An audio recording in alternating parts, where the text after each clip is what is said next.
Iniciar a gravação, beleza. Então, boa noite, pessoal. Bem-vindos à aula 3 do Núcleo de Python. Hoje, então, uma introdução a bibliotecas e data frames. Então, primeiramente, a gente vai trabalhar com bibliotecas. O que são bibliotecas? Bibliotecas são extensões do Python que não vem instalado no Python. Porque, enfim, tem milhares de bibliotecas e quando a gente instalasse ali o Anaconda, já viesse todas as bibliotecas instaladas, não ia ter espaço no PC ali no notebook, né? Então, a gente vai instalando essas bibliotecas conforme vai surgindo a necessidade, tá? E hoje a gente vai começar a trabalhar com duas que são muito utilizadas ali no campo das finanças, tá?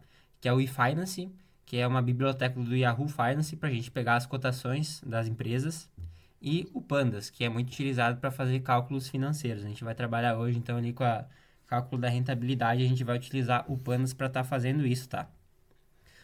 Então, também uma introdução, o que são data frames e séries. Data frame é basicamente uma tabelona do Excel. Vocês vão ver como é que ele é printado na nossa tela. É bem parecido com uma tabela do Excel, tá?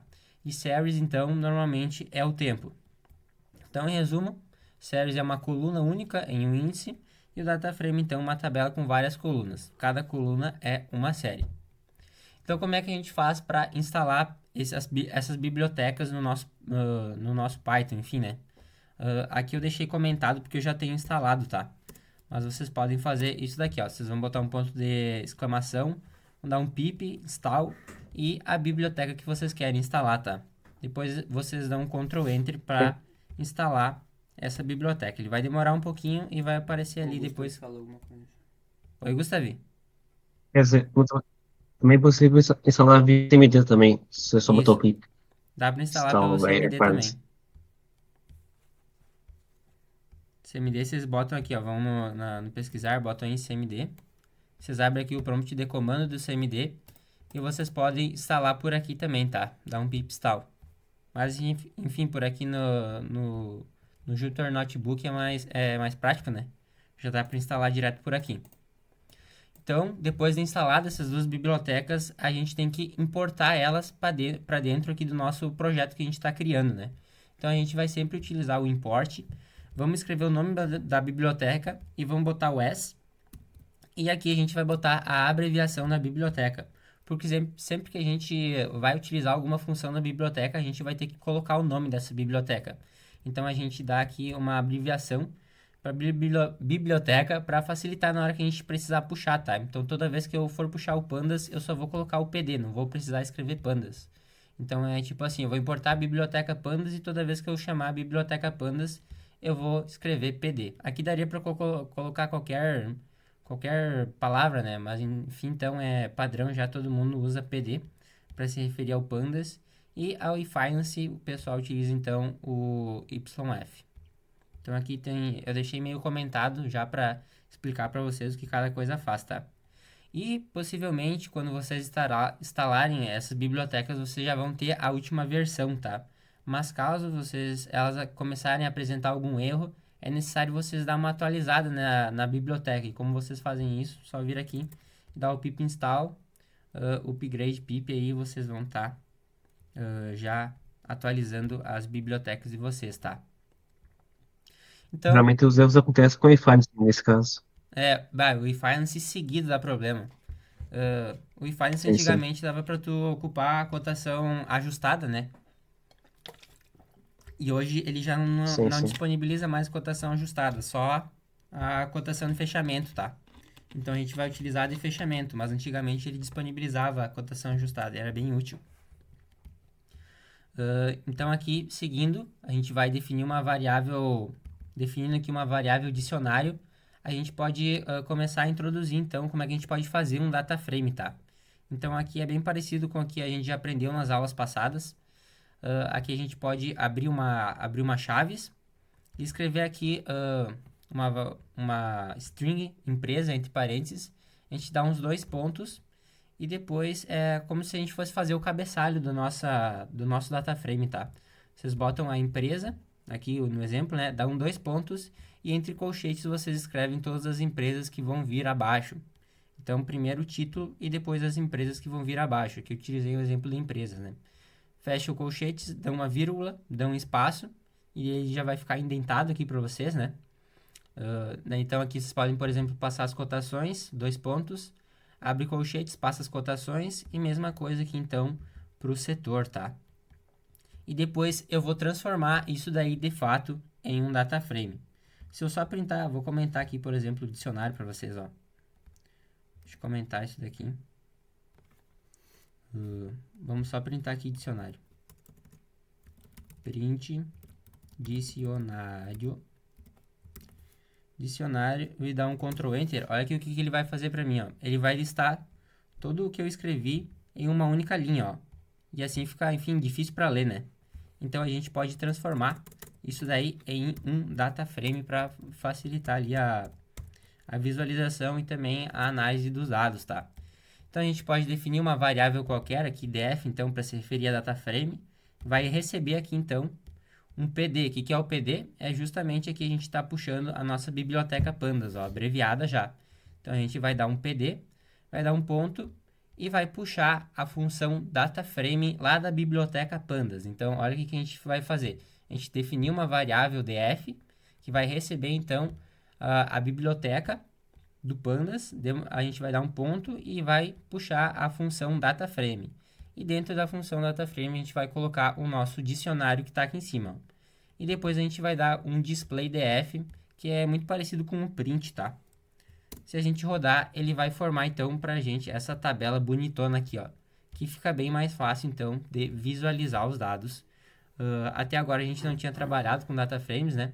E eles se tornam bem visuais e úteis. Então aqui, o index que a gente fala, né? O índice é essa primeira coluna aqui, ó. Que ela vai sempre vir, ó. Então, normalmente aqui vai ter a data. Aqui no caso, como eu não defini uma data, né? Ele vai começar no zero e, enfim, vai sempre numerando, né? Mas essa coluna aqui é chamada de índice. E após a coluna chamada índice, a gente vai ter as colunas que são chamadas de séries, né?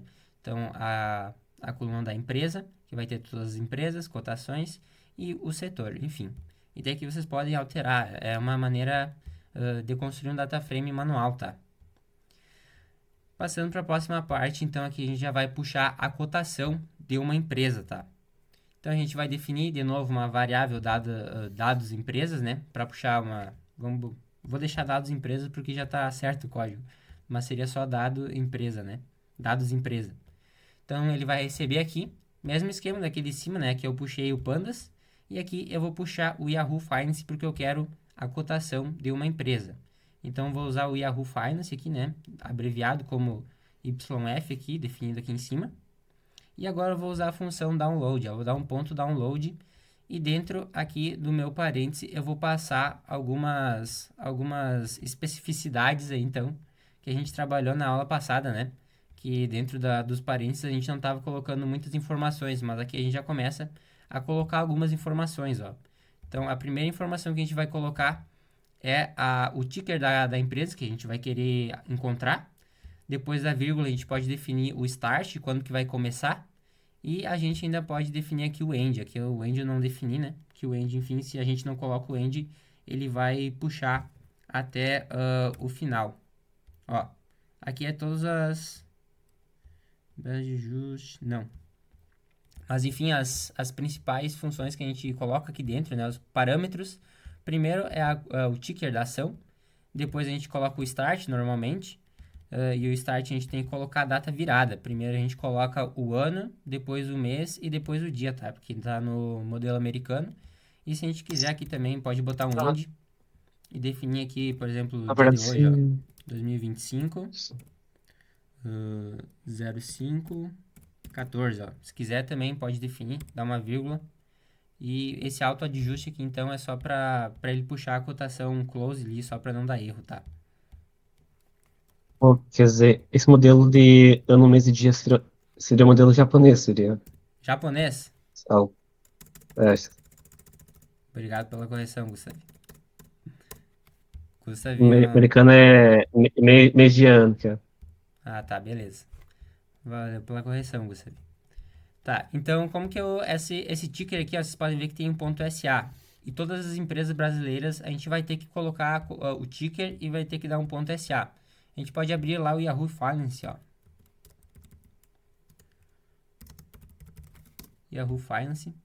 E vai ser sempre puxado aqui os dados, né?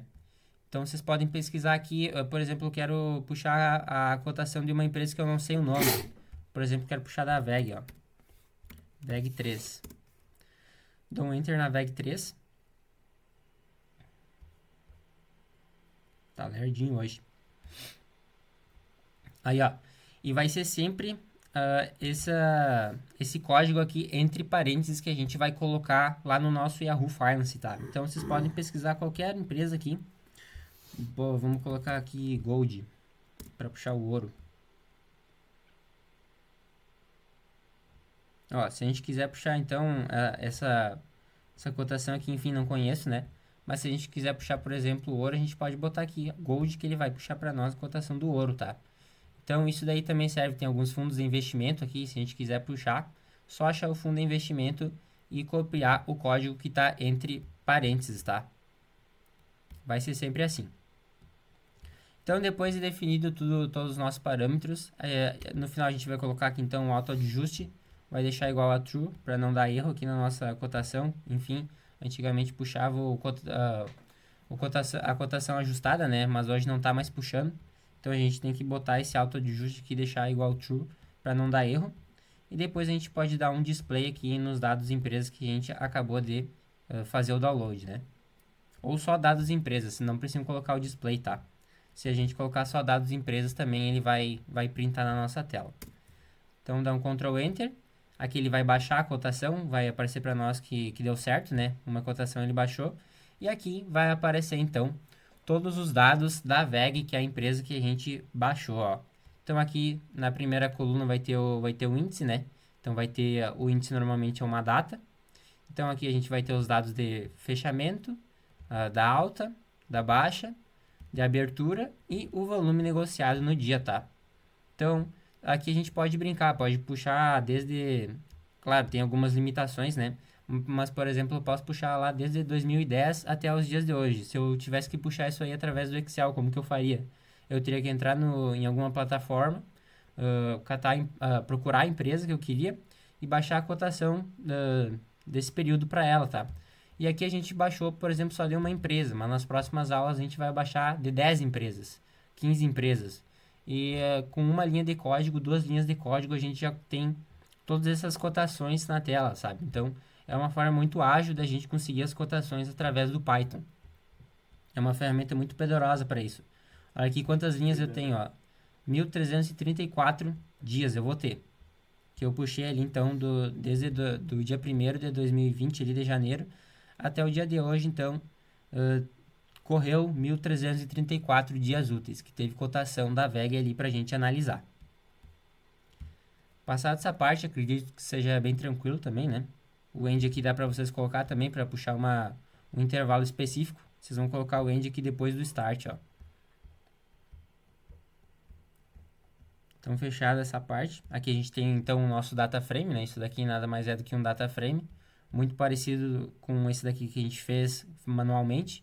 Esse daqui, por padrão, ele já vem baixado em um data frame também, tá? Então, agora, como que eu faço para selecionar colunas no Pandas, tá? Com o Pandas. Então, aqui vocês podem ver que tem várias colunas aqui, né? Mas, por exemplo, eu quero analisar só a coluna de fechamento. Como é que eu faço para analisar essa coluna? Então, eu tenho algumas ferramentas para a gente fazer isso, tá? Então, a gente pode passar aqui, então, como que a gente deixou o nome dessa variável? Dados empresas. Tá? Então, a gente pode criar, por exemplo, aqui uma nova variável, ó, de dados ajustados para pegar só o fechamento. E dentro da nossa variável de dados ajustados, ela vai receber o dados empresas e eu vou querer, por exemplo, filtrar só o fechamento e o volume, ó. Então, na minha nova variável vai ter os dados empresas, que está aqui em cima, ó. Então, eu vou passar esse data frame para ele, que tem baixado a cotação da VEG. E eu vou filtrar aqui só por 2 colunas, ó. A coluna close e a coluna volume. E aqui eu tive que utilizar dois colchetes, ó, porque eu passei duas colunas. Mas, por exemplo, se eu passar só uma coluna, eu posso tirar aqui um colchete, ó. Eu posso deixar somente um colchete. Se eu passar aqui, por exemplo, só o close, ó, eu posso passar só assim que ele vai funcionar, não tem problema nenhum. Mas se eu quiser pegar mais de uma coluna, aí eu vou ter que botar 2 vezes o colchete, ó. Deixei comentado aqui, quando quiser somente uma coluna, colchete simples, se não, colchetes duplos. E depois a gente pode printar na tela essa nossa nova variável, que é o dados empresas lá de cima, pegando somente o close e o volume, ó. Então eu vou dar um Ctrl Enter e aqui eu já consegui uma nova variável justamente com o filtro que eu queria, ó. Eu filtrei aqui só a coluna de fechamento e a coluna de volume da VEG também para o mesmo período, ó. Começa aqui então 2020, ó, no dia 2 e vai até aqui no dia de... Não foi no dia de hoje, foi no dia de hoje? Não, não foi no dia de hoje, ó. E aqui ele puxou no dia de hoje, que ele puxou certo, ó. Ah, não, puxou certo sim, já tava, só tava pra cima. Se eu puxar pra baixo, tá aí, tá certo. Puxou todas as 1334 linhas. E aqui as duas colunas, né? A coluna do close e do volume. Então aqui é uma forma da gente estar filtrando. Para enviar atividades, vocês podem utilizar outra ação, tá? Não precisa utilizar a da VEG. Passando para a parte então de como localizar itens dentro de um data frame. Vocês podem ver que aqui é um data frame bem grande, né? Isso que eu peguei desde 2020, mas por exemplo, peguei de 2015 e 10 anos de cotações, acaba que fica um número bem grande. E por exemplo, eu quero analisar somente um intervalo. Como é que eu faço para analisar esse intervalo, tá? Eu posso utilizar duas funções. Uma é o lock e a outra é o iLock, ó. Então, eles são funções utilizadas para localizar ali dentro de um data frame um período específico.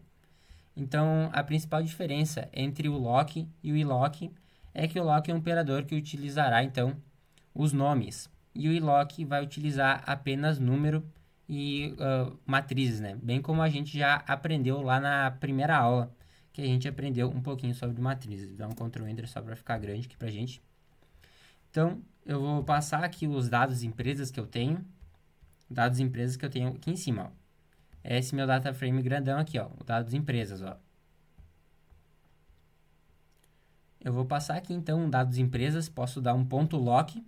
E aqui, eu vou passar a linha. Vou dar uma vírgula. E depois, vou passar a coluna, ó. Então, eu quero, por exemplo, pegar a cotação lá do dia 2 de janeiro de 2020, lá da coluna de fechamento. Eu vou passar isso daí para ele e vou dar um Ctrl Enter para executar, ó. E ele vai me passar aqui que essa era a cotação lá no dia, ó, 16 com 28. Vamos ver se é essa mesmo lá no dia 20 do 01. Aqui, ó. O primeiro dia aqui então, 16 com 28, ó. Ele puxou exatamente essa cotação. Então, eu passo o índice para ele e depois eu passo o nome da coluna. E ele vai puxar exatamente naquele período, né? Isso eu quero filtrar um único elemento.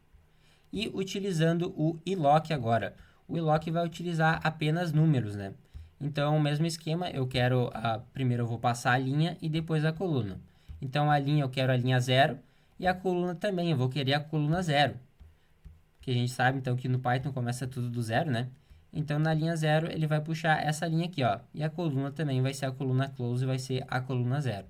A coluna da data, que enfim, ela não recebe número dentro do Python, tá? Ela é uma coluna apenas de índice.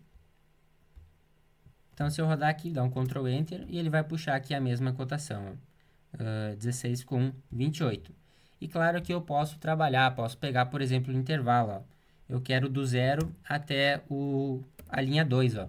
E aqui também, a coluna, eu quero da coluna 0 até a coluna 1, ó. E eu posso rodar aqui, e ele já vai aqui trazer para mim, ó. Então, ele vai puxar do 0 até o 2, e aqui também vai puxar do 0 até o 1, ó. Então, aqui a gente começa a conseguir dar uma certa dinamicidade a mais. Deixar só um 0 aqui, para ele puxar só uma cotação. Então, aqui eu posso trabalhar. O primeiro elemento aqui vai ser sempre a linha, e depois de dar a vírgula, o segundo elemento aqui vai ser, então, a coluna, tá? Alguma dúvida, pessoal?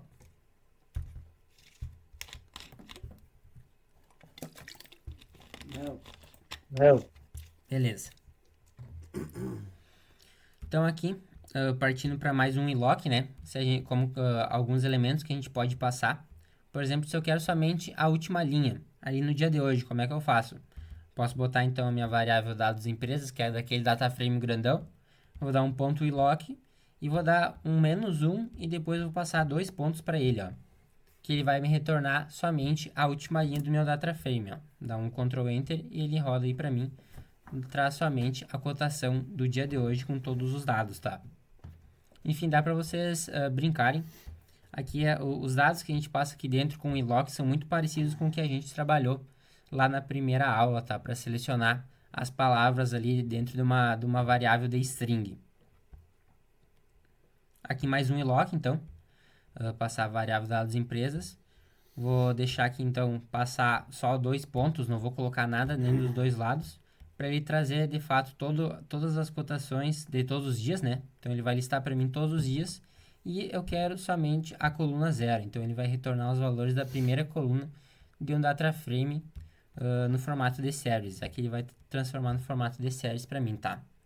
No Ctrl Enter e aqui eu tenho exatamente todas as cotações que eu vou ter aqui em cima, filtrado aqui em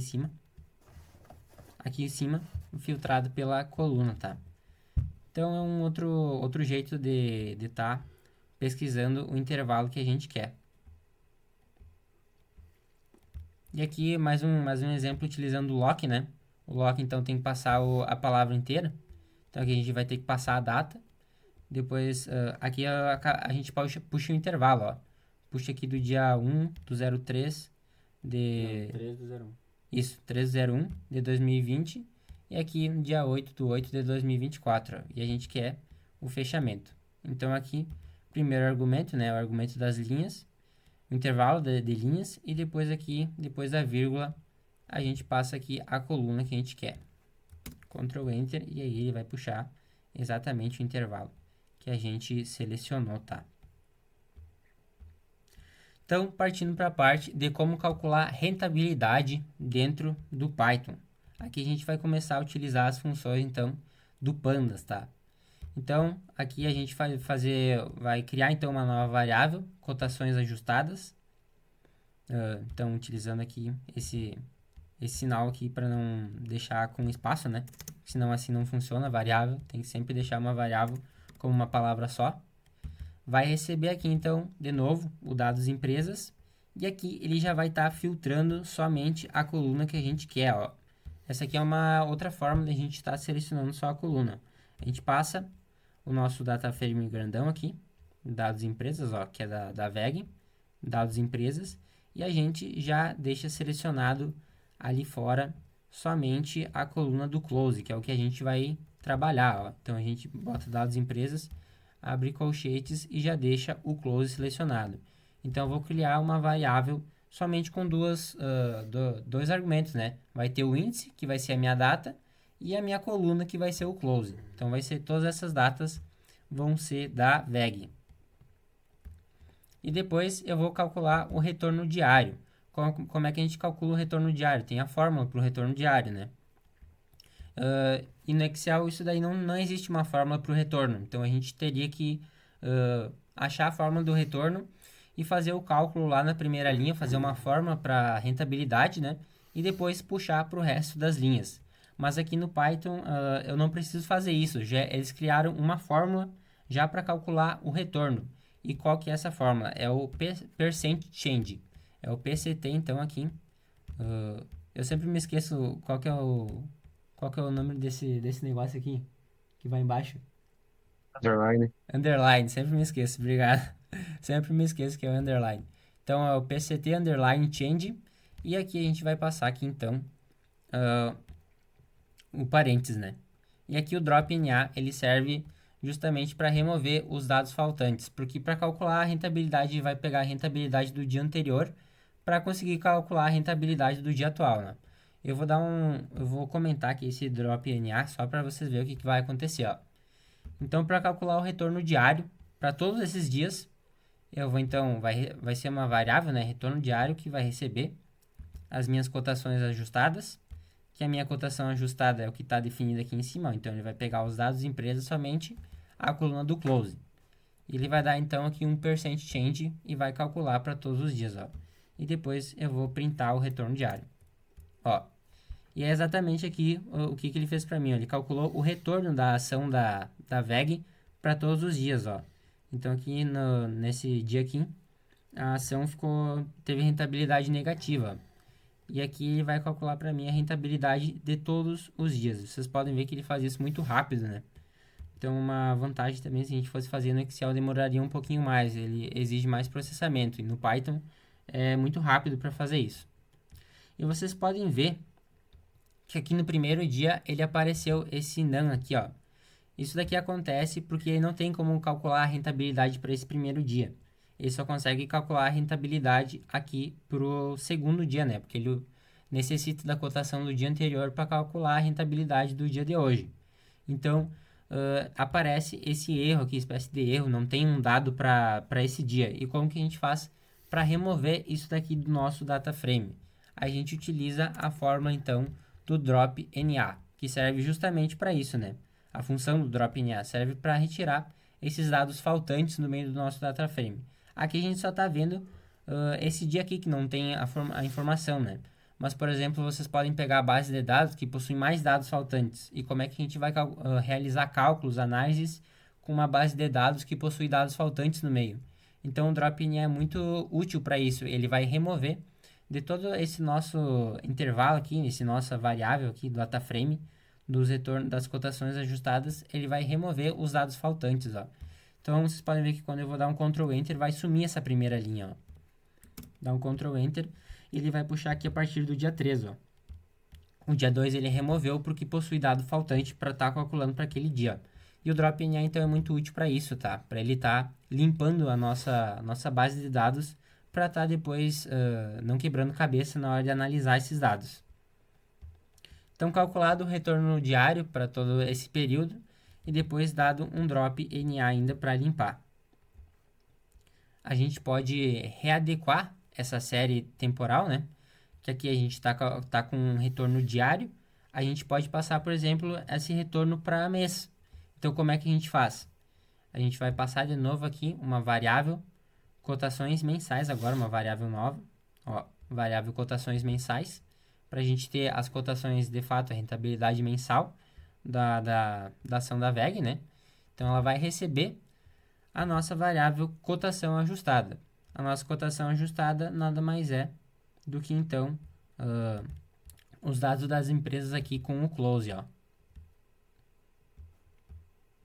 E depois a gente pode passar aqui um ponto resample, ó. O resample serve justamente para isso. Ele vai pegar o retorno, que é todos os retornos diários que a gente teve com aquela ação, e ele vai juntar tudo e vai transformar em um único retorno, que vai ser o retorno mensal daí, tá? Então, para a gente conseguir o retorno mensal, a gente vai ter que utilizar esse ME, ó, que se refere ao mês, então, ó. A gente vai dar um ponto, vai passar a função resample, e depois dentro a gente vai passar aqui o ME, que serve justamente para a gente juntar aqui essas cotações diárias em um único mês, tá? E o ponto last serve para a gente fazer isso no último dia do mês, tá? Então aqui um resample transforma a cotação diária em mensal. A gente tem que passar aqui o parâmetro então que a gente quer, a gente passou para mês, né? Mas também poderia passar para ano, então só mudando aqui a sigla, não me recordo qual que é a sigla do ano, mas isso é bem fácil de achar na internet também, pedindo para o chat ali, ele responde para a gente. E o last que então retorna então o último dia de fechamento do mês. Então ele vai calcular a rentabilidade e vai trazer para nós no último dia de cada mês qual que foi essa rentabilidade, tá? E aqui eu posso definir uma variável nova para ver essa rentabilidade. Vou definir aqui a R1, como se fosse a rentabilidade 1. Ela vai receber aqui, então, as minhas cotações mensais, que é justamente essa função aqui, ó. Então, vocês podem ver que aqui já começa a ficar um pouco mais complexo, né? Porque eu defino uma variável, faço um cálculo, e depois, para eu fazer o outro cálculo, eu defino outra variável nova e boto a variável que eu calculei em cima e embaixo. Então, a gente tem que ter um pouco de cuidado, mas fica bem fácil da gente fazer isso daí. E é uma maneira bem prática, né? Enfim, com poucas linhas de código a gente consegue manipular muito os nossos dados, tá? Então aqui o meu R1, que vai ser a rentabilidade 1, ela vai receber as minhas cotações mensais, que é justamente isso daqui, ó, a minha cotação já ajustada por mês, né? E agora eu vou dar um percent change e o drop NA, para ele calcular então a minha rentabilidade e tirar os dados faltantes, tá? E aqui o meu R5 ele vai fazer a mesma coisa, ó. Só que aqui no meu percent change, o que ele vai fazer, ó? O períodos igual a 5. Aqui tem um argumento que a gente pode utilizar dentro do percent change, que ele vai acumular de 5 em 5 períodos, tá? Para estar calculando isso. Se aqui se a gente não coloca nada, ele calcula como 1, normal. E aqui, se a gente definir o parâmetro, ele vai juntar de 5 em 5, tá?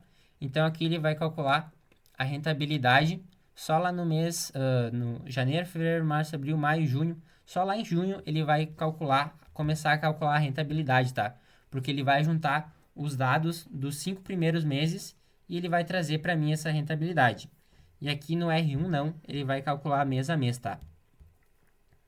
Então aqui ele vai calcular a variação percentual entre o valor e o outro, deslocando 5 períodos para trás. Se eu não colocar nada, ele vai deslocar somente um período para trás. E aqui, como eu defini, ele vai deslocar 5 períodos para trás. Eu vou dar um display aqui só no nosso R1 para ver como que ele vai aparecer para a gente, ó.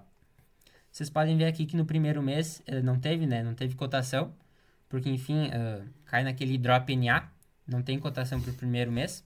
Ele vai começar a calcular a partir do segundo mês só. E o ponto leste que a gente deu aqui em cima, ó, ele justamente então vai trazer a cotação ali, a rentabilidade, né? No último dia de cada mês, ó, fevereiro, dia 29 de fevereiro, dia 31 de março e assim por diante, ó, sempre no último dia do mês. E se a gente modificar aqui então do R1, né? A gente colocar o R5 e dar um Enter, vocês vão ver aqui que ele vai puxar aqui a partir do mês 6, né? Ele vai, os primeiros 5 meses, ele vai excluir, porque a gente pediu para ele, né? Começar a calcular a partir do 5º mês, ó. Então ele vai... Então é tipo é móvel isso daí, né? Então para calcular o primeiro período, ele pegou as 5 últimas cotações dos últimos 5 meses. Para calcular aqui no mês 7, ele pegou a partir então do mês 2, né? Do mês 2 até o mês 6, para fazer esse cálculo. E assim por diante, sabe? Vai de 5 em 5, para ele trazer a rentabilidade. Nessa parte de pandas, acredito que seria isso, tá? Ficou alguma dúvida? Um pouquinho mais complexo essa parte.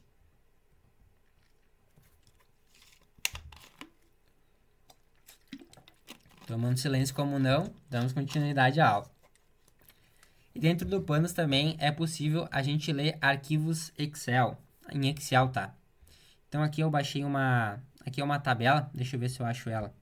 User Eduardo OneDrive Desktop, Faculdade NMF. Deixa eu ver se eu acho essa tabela aqui para mostrar para vocês no... Será só copiar o link, tá? Que tá do código, tá bem Ah, copiado. Copiar o caminho. verdade. Só copiar o caminho aqui. Mas seria o outro. Qual? Ah, o aqui de Ah, cima, tá.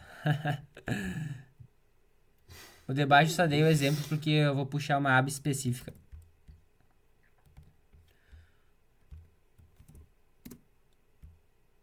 da esquerda. Colar na esquerda, Eduardo. Na hora.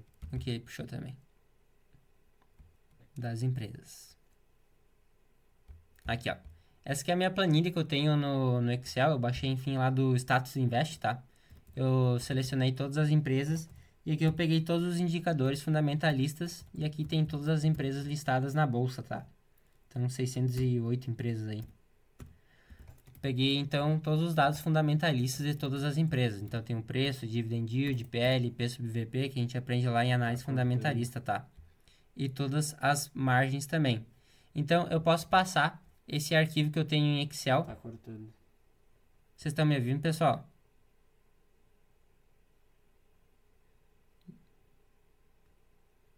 Alô? Tá, acho que estão me ouvindo. Então, eu posso passar essas minhas cotações, esse meu Excel, eu posso passar lá para o Python. Como é que eu vou fazer isso daí, tá? Eu vou pegar aqui, então, lá, eu posso pegar qualquer arquivo. Eu vou ter que achar ele. Deixa eu ver se por aqui vai. Deixa eu pegar outro arquivo, só para exemplificar. Eu vou ter que passar o nome desse arquivo. E como é que eu acho o nome desse arquivo, enfim. O caminho dele que a gente fala, né? Eu vou entrar em qualquer aba aqui, deixa eu ver uma que tem aqui, ó, dados empresas, ó. Eu posso entrar aqui no meu computador, ó, e por exemplo, eu quero upar essa tabela aqui que eu tenho dentro do meu computador, eu quero que ela seja lida lá no Python. Como é que eu posso fazer isso? Eu vou selecionar a minha tabela, vou vir aqui nos 3 pontinhos, ó. Ei, por que ele tá puxando pra cima? Deixa eu ver aqui. Clicar com o botão direito. E eu vou vir aqui, ó. Posso vir aqui também, ó. Dou um clique nela, clico com o botão direito. E vou vir aqui, ó. Copiar caminho. Mostrar mais opções. Mostrar mais Não, não, opções. dá certo, dá Dá certo. também. Por aqui dá também, ó. Dá pra gente copiar o Copiar. caminho. E ele vai Sim. copiar exatamente isso daqui que já tá aqui no nosso... No caminho aqui que eu já deixei pronto, né? Então é assim que a gente pode ler um Excel. A gente vai passar então uma variável qualquer. Aqui eu coloquei dados PL, né? Vai receber então aqui um PD, que o PD então seria do Pandas, né? E a gente vai dar um ponto, um read Excel para ele ler o nosso Excel. Aqui eu botei Excel porque o nosso arquivo é um Excel, tá? Mas por exemplo, a gente poderia se a gente tem um arquivo em outros formatos, a gente pode colocar aqui outros formatos. Por exemplo, tem um CSV, tem um SQL dá? HTML, ó, ou até mesmo se a gente tem um PDF, a gente pode botar aqui um PDF e aqui passar o caminho do PDF, tá? Pontos importantes. Aqui no final eu tenho que botar um ponto e passar aqui de fato o tipo do meu arquivo, né? Eu botei um XLSX porque aqui eu tô lendo um Excel, mas por exemplo, se vai botar um PDF, ali no final tem que botar um ponto PDF, tá? E um ponto importante, quando a gente copiar o caminho e colar, ele vai colar somente isso daqui pra gente, tá? Então a gente vai ter que colocar aqui as aspas lado por lado. E se vocês tiverem um note ali que roda Windows, a gente vai ter que colocar um R aqui na frente. Para que serve esse R? Para ele desvirar todas essas barras que tem aqui, ó. Porque o padrão mesmo seria a barra virada para o outro lado, tá? Seria uma barra virada para esse lado, ó. Uma barra virada para esse lado. Mas como aqui ele dá as barras viradas todas para o outro lado, a gente tem que colocar esse R aqui no início para o Python achar o caminho certinho, tá? Então ele vai vir o caminho, somente vai vir isso daqui, ó, até empresas, ó, que é o nome do meu arquivo em Excel. Eu vou ter que dar um ponto, vou ter que passar o tipo do arquivo para ele no final, vou ter que colocar aspas na frente e atrás, e ainda vou ter que colocar o R se eu tiver o Windows para ele desvirar a barra ali pro outro lado e ele conseguir ler esse meu arquivo em Excel, tá? E aqui é um exemplo, se eu quiser puxar uma tabela, uma aba específica do meu Excel, tá?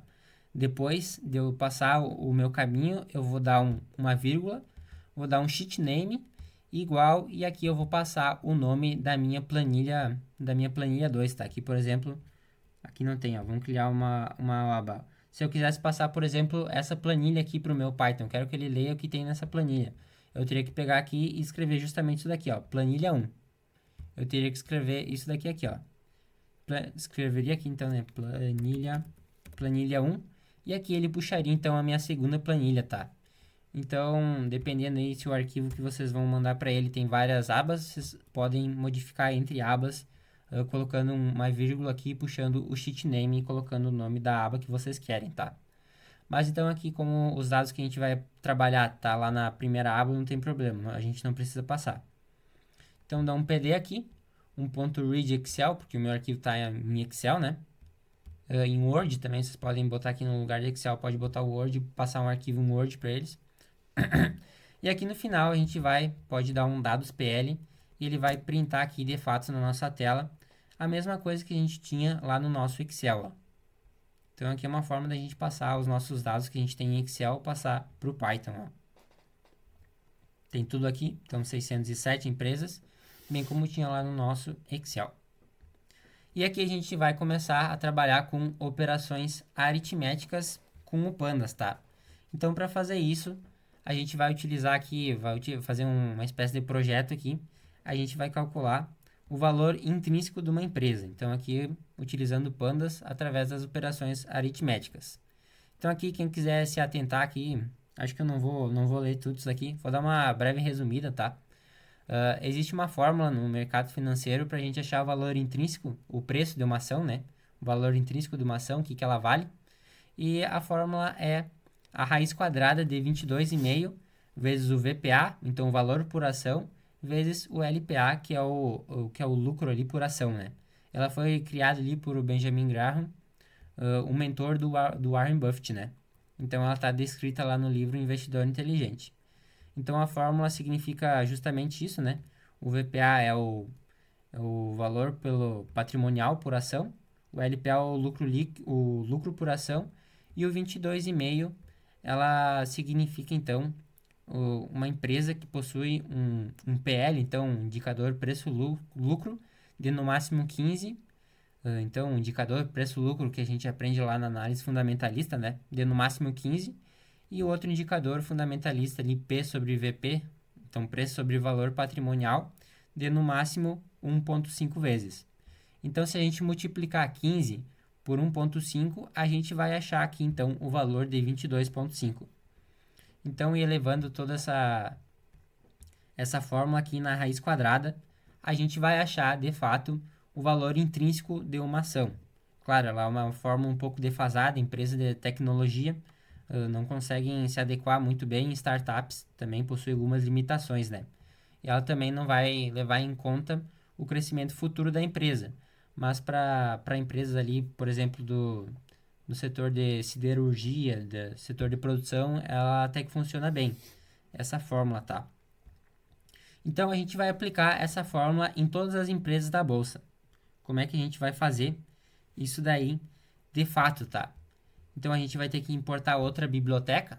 A gente vai ter que importar o NumPy. Se vocês não têm provavelmente vocês não têm o NumPy instalado, né? Vocês vão ter que dar um pip install, que nem foi dado lá em cima pro Pandas e pro Yahoo Finance, para a gente baixar essa biblioteca NumPy, que ela é uma biblioteca de cálculos um pouco mais complexos, tá? Então ela tem algumas funções que a gente vai estar utilizando. Então aqui a gente vai passar um NumPy, a gente vai utilizar o NP para fazer isso, ó. Então aqui a gente vai puxar a coluna dados PL, ponto columns, e a gente vai dar aqui então um dados PL de novo, ponto columns, ponto str, ponto strip. Para que serve essa função grande, ó? Ela serve para remover os espaços extras nas colunas. Vocês podem não ver, mas entre uma coluna e outra, a gente tem espaço, ó. Tem alguns espaços e, por exemplo, aqui no VPA tinha, por isso que eu passei essa função aqui no início para ele estar removendo os espaços, ó. A coluna, o nome da coluna, o VPA ele veio assim, ó. Ele veio com um espaço antes. E se eu passar, por exemplo, o VPA, a coluna VPA, tem a coluna VPA aqui longe, ó. Ó, a coluna VPA. Se eu passar ela só assim, ó, sem espaço, o Python vai procurar nesse meu data frame aqui que eu passei para ele e ele não vai achar. Não vai achar porque ele está considerando o VPA como tem um espaçamento, né? Então ele não vai achar. Então essa função serve justamente para tirar esses espaços do início e do final de todas as minhas colunas para eu conseguir de fato colocar só a palavra aqui sem espaço na frente, sem espaço atrás, para eu estar conseguindo filtrar ali, achar exatamente a coluna que eu quero, tá? Então como que eu faço para criar uma nova coluna aqui dentro desse meu data frame para calcular o meu valor intrínseco, ó? Eu vou passar o meu data frame de novo, dados PL, e eu vou botar aqui entre colchetes o nome da coluna que eu quero, ó. Eu quero uma coluna valor intrínseco. E eu vou dar um recebe nela. Então eu vou passar o meu data frame e já vou passar a coluna que eu quero que seja criada, ó, coluna do valor intrínseco. E aqui eu vou passar justamente a fórmula lá do 22,5 vezes o VPA vezes o LPA. Então eu passo aqui o 22,5 vezes, e aqui para puxar a coluna do VPA vou ter que escrever de novo dados PL. Vou abrir colchetes, vou botar o VPA, e vezes os dados PL, e vou puxar o LPA. E depois que eu tiver já definido aqui então a coluna do valor intrínseco, eu vou de novo nessa mesma coluna, eu vou dar um NP para ele puxar o meu NumPy aqui, né? E o SQRT, que serve justamente para calcular a raiz quadrada, tá? Então, essa função aqui, sqrt, serve justamente para estar calculando a raiz quadrada. E aqui dentro eu vou passar a coluna que eu quero que ele crie que faça o cálculo da minha raiz quadrada, tá? Então, ele vai fazer a minha raiz quadrada desse meu cálculo aqui, para eu achar de fato o valor o valor justo, né? O valor intrínseco das minhas ações. E depois eu vou dar aqui um display, dados PL, dar um Ctrl Enter. E aqui ele vai criar para mim, ó. Aqui é a minha coluna do valor intrínseco, com o valor intrínseco aqui de todas as empresas, ó. Quando ele dá esse NaN aqui, é porque o LPA aqui foi negativo, ó. Algum desses dois indicadores fundamentalistas aqui foi negativo, então ele não consegue calcular. Mas enfim, também não serve pra gente, né? Se a empresa está dando prejuízo, já é um indicativo, a gente já tem que ficar com um olho mais aberto, né? Tem que ficar atento. Então aqui ele vai calcular para todas as empresas que possuem então dados positivos, ó. Então aqui a gente já pode ver, por exemplo, aqui o ABCB, ele possui valor intrínseco de R$ 41,00 e hoje aqui no preço dele ele está cotado a 20, então ele tem um belo upside. Claro que é uma fórmula simples, né? É necessário a gente colocar alguns filtros, mas que para exemplos didáticos para aula já serve. Então aqui ele calculou para todas as empresas, tá? Até o final do nosso data frame. E aqui eu ainda posso começar a adicionar filtros. No Excel a gente tem o filtro, né? E como é que eu faço para filtrar essas empresas aqui, por exemplo, dentro do meu Python, né? Então, eu posso passar de novo aqui empresas baratas, ó, uma nova variável, para pegar de fato todas as empresas que possuem o valor intrínseco maior do que o preço, né? Se o valor intrínseco está menor do que o preço, então não faz sentido eu comprar essa empresa, a empresa está cara, né? Então, eu posso passar aqui um filtro para minha nova variável. Eu posso pegar, por exemplo, empresas baratas, vou dar um igual, vou pegar de novo o meu dados PL, e dentro do meu dados PL, que é o meu data frame grande, eu quero fazer esse filtro aqui, ó. Eu vou pegar de novo, passar o dados PL, o valor intrínseco, ele tem que ser maior do que a coluna do meu dados PL preço, ó. Então, ele vai filtrar exatamente, se o meu valor intrínseco é maior do que a coluna preço, ele vai fazer esse filtro, ó. Então, eu posso dar, de novo, printar de novo meu display, ó. Vou dar um Ctrl Enter. Vocês podem ver que aqui tinha 608 empresas, ó. E aqui no meu data frame eu já filtrei aqui 336, ó. Então, com apenas um filtro, eu já filtrei pela metade o número de empresas para, de fato, eu me aprofundar numa análise, tá? Então, aqui é um filtro bem simples e muito útil para a gente estar filtrando. Então, aqui um outro tipo de filtro, ó. Eu colocar mais de um filtro, então, utilizar dois filtros, ó. Então, eu posso filtrar aqui, definir uma variável empresas baratas de dividendo. Vai receber aqui, então, mesma coisa, dados PL. Essa linha aqui é exatamente igual, ó, a linha de antes, mas eu adicionei um filtro a mais, ó. Eu coloquei um e-comercial, eu dou um espaço e ele já vai indentar certinho para mim, ó. E além disso, a coluna de dividend yield aqui desse meu data frame, o dividend yield tem que ser maior do que 8. Então, aqui, depois eu printo aqui meu novo filtro, né? E aqui, quando eu dou um Ctrl Enter, ele vai filtrar aqui, então, empresas que possuem valor intrínseco, ó, todos esses valores intrínsecos vão ser maiores do que o preço, e ainda o dividend yield, essa coluna de dividend yield vai ser sempre maior do que 8, tá? Então aqui vocês podem colocar A inúmeros impressão filtros. minha, Oi? a impressão minha, uma deu um valor intrínseco de 3.000. Ah, deu um valor bem esticado aqui, ó. O valor por ação e o É, lucro por ação aqui tá bem esticado, ó. Então a gente tem que tirar também, dá para tirar esses outliers ali da nossa do nosso filtro ali, dá pra gente, por exemplo, colocar mais um filtro aqui para remover valores menores ali do que 1.000, que a gente sabe que vai estar errado, né? Então tudo dá para ser tratado. Então, depois de feito um data frame desse daqui, ó, com um filtro aqui, então, do valor intrínseco maior que preço e o dividend yield maior do que 8, eu posso ainda ordenar esses meus dados, ó. Eu posso pegar, por exemplo, definir uma variável melhores empresas e vou pegar aqui as minhas empresas baratas e de dividendos, vou dar um sort values para pegar os valores, né? aqui ele vai pegar os valores ali pelo dividend yield, então ele vai pegar todos esses valores, ele vai fazer um filtro, vai fazer uma espécie de ranking de acordo com esse dividend yield, ó. Ele vai listar para mim a melhor empresa desde a pior empresa. Então, vou botar um ascending false, que é para ele não fazer o contrário, né? Então, ele vai ordenar todas as empresas do maior dividend yield até o menor. E o ascending false serve justamente para a ordem ser crescente. Se eu não botar aqui o false, a ordem vai ser decrescente, tá? E depois eu vou printar aqui as minhas melhores empresas. Posso botar um head. O head serve para ele printar somente ali as 10 primeiras linhas do meu data frame, tá? Então a função head serve para isso.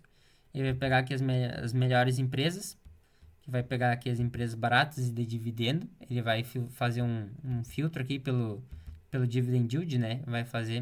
Vai pegar a empresa com maior dividend yield até a menor. E aqui eu vou pedir para ele listar somente as 10 primeiras através do head e vou passar o número de linhas aqui, que é 10, tá?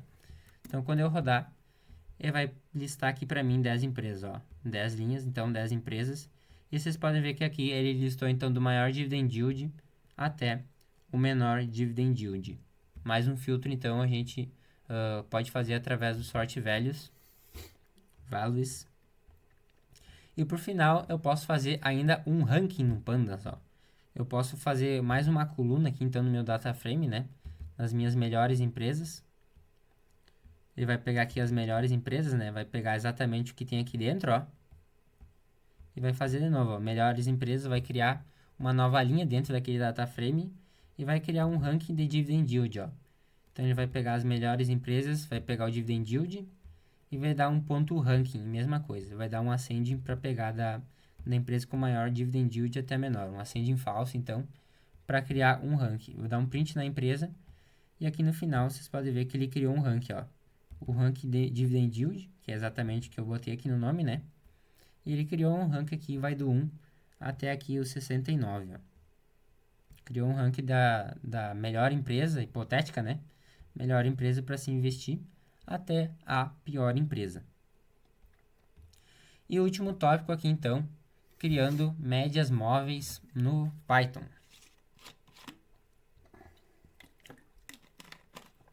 Tomar um golinho de água só. Aqui eu coloquei de novo a biblioteca do Pandas, tá? Mas não precisa, ela já está baixada.